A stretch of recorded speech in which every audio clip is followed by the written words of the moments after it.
je voulais essentiellement vous dire pourquoi, de mon point de vue, du point de vue d'une institution publique qui s'intéresse au sujet du moyen terme, pourquoi il est important que vous travailliez ensemble, que vous échangiez ensemble, et pourquoi ce dialogue entre la finance et le climat est aujourd'hui essentiel. Alors, ça ne va pas de soi, parce qu'une approche simple, une approche d'économiste, qu'on a longtemps, dans laquelle on a longtemps cru, qui a longtemps prévalu, consiste à dire que l'essentiel, c'est de fixer les prix, d'avoir le bon prix pour le carbone, et que si c'est le cas, à ce moment-là, eh bien, les décisions d'investissement se prendront comme elles doivent se prendre. Les externalités seront correctement valorisées, et donc il n'y a pas de sujet spécifique finance et carbone. Cette approche, elle est probablement tout à fait correcte en théorie. La difficulté, elle est tout de même plus grande que cela. Pourquoi ? D'abord parce que la couverture des émissions par des prix du carbone est aujourd'hui extrêmement faible. À l'échelle mondiale, on a une couverture de 13% des émissions qui sont couvertes par un système de prix du carbone. Donc c'est quand même extraordinairement faible par rapport à l'objectif qu'on veut atteindre. Donc cet instrument, qui est l'instrument de premier rang, il n'atteint pas l'objectif qu'on lui assigne. Quand même c'est le cas avec des prix qui sont trop faibles. Et c'est le cas avec des prix qui, par ailleurs, dont l'efficacité est mise en cause par la volatilité des prix des énergies fossiles. Donc cet instrument de premier rang fonctionne mal par rapport à l'objectif qu'on voudrait lui assigner. Et c'est la première raison pour laquelle il faut réfléchir à autre chose. La deuxième raison, c'est que lorsqu'on se pose la question de l'ampleur de l'effort qu'il faut faire, la question de l'ampleur de la transition qu'il faut conduire, on est face à des montants. Vous pouvez passer à la slide suivante, tant qu'à faire, puisqu'elle passe. Je peux faire moi-même. Donc je fais moi-même. Vous faites face à des montants absolument considérables dans ce qui doit être retiré de l'investissement dans les énergies fossiles traditionnelles, ce qui doit être accru en termes d'investissement, soit dans l'efficacité énergétique, soit dans l'investissement bas carbone. Et donc là, on a tout de même des transitions, des transformations qui sont d'une ampleur telle que se pose la question de savoir quelle va être l'infrastructure financière de cette transformation. Donc c'est un sujet plus classique, si vous voulez, indépendamment de la question du prix du carbone, mais c'est un sujet qui est non négligeable tout de même que de savoir comment est-ce qu'on organise cette transition. Donc ces deux raisons sont là, et donc c'est important de réfléchir de ce point de vue. Maintenant, et ça vient d'être dit, c'est important aussi de réfléchir du point de vue, et je vais directement passer, pardon,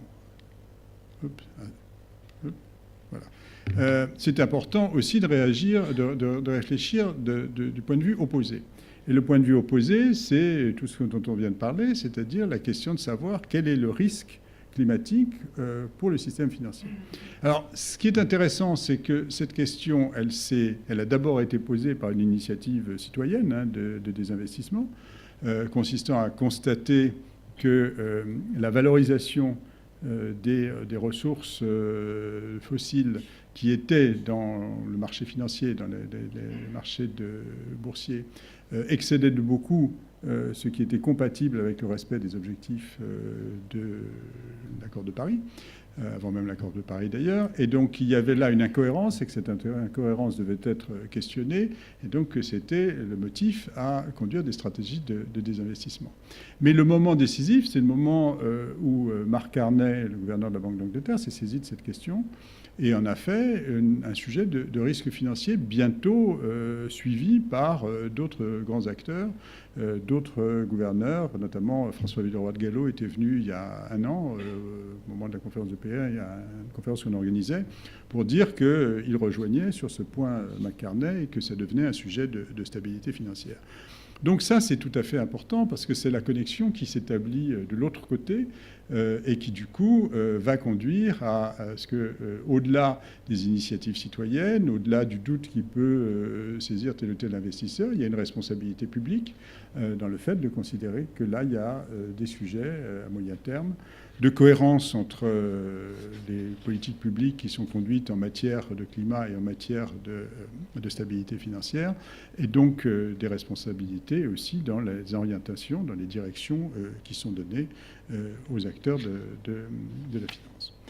Alors, ceci, ça a débouché sur les différents dispositifs dont on vient de parler, TCFD, ce qui a été fait au G20.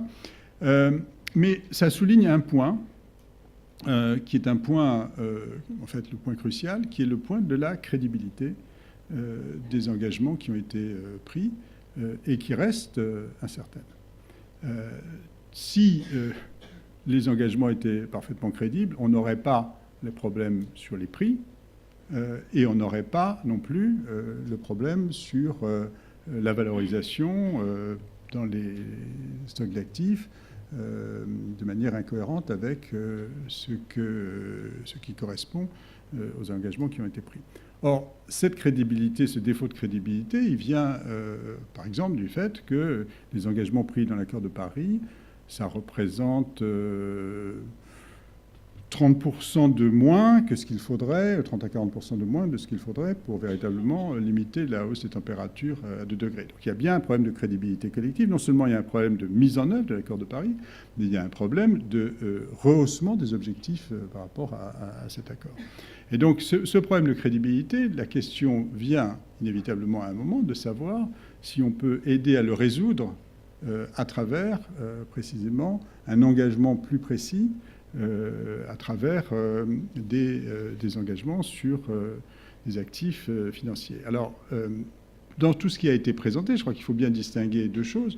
Il faut distinguer tout ce qui est la constitution d'instruments spécifiques, et ces instruments spécifiques peuvent être tout à fait importants, tout à fait utiles, et puis la question précisément de savoir si le problème de crédibilité peut être résolu, ou peut contribuer à être résolu par une approche qui ne se porte pas uniquement sur les prix, mais se porte aussi sur les titres. Ça voudrait dire quoi? Ça voudrait dire, par exemple, c'est une proposition qu'on a examinée à France Stratégie, de dire, eh bien, il faudrait qu'il y ait des certificats, que ces certificats soient émis sur la base de projets qui ont un potentiel de réduction des émissions vérifiable, que ces certificats à horizon d'un projet d'investissement puisse se trouver avoir une valeur de marché si le prix du carbone est bien au niveau qu'on avait anticipé à la date à laquelle le projet produit ses effets, auquel cas ce serait simplement une capacité d'anticiper effectivement sur ce que sera le prix du carbone à cette date, ou bien ce n'est pas le cas, et à ce moment-là, eh bien, s'il y a une garantie sur un certificat de ce type, ça veut dire au fond que la puissance publique prend à sa charge le coût de ne pas avoir répondu à ses propres engagements, et donc le coût de sa propre perte de crédibilité. Et donc il me semble que là, il faut réfléchir aussi à la capacité d'utiliser des instruments financiers pour faire en sorte, encore une fois, de rapprocher ce qui est souhaitable, ce qui est annoncé, ce qui est inscrit dans les lois de programmation, et la réalité de la décision qui sera prise, parce que chacun sait à quel point il est difficile de prendre des décisions d'augmentation de la fiscalité face à une opposition qui peut être importante. On l'a vu, et encore récemment dans notre pays, ce n'est pas la peine de le souligner. Donc il me semble que c'est sous ces différents aspects qu'il faut regarder la question finance et climat, et je m'arrêterai là. Il y a un premier aspect qui est peut-être le plus simple, qui est la construction d'instruments spécifiques adaptés en termes d'horizon, en termes de nature des projets à l'objectif, à l'objet d'investissement dont il s'agit. Ça, c'est une dimension.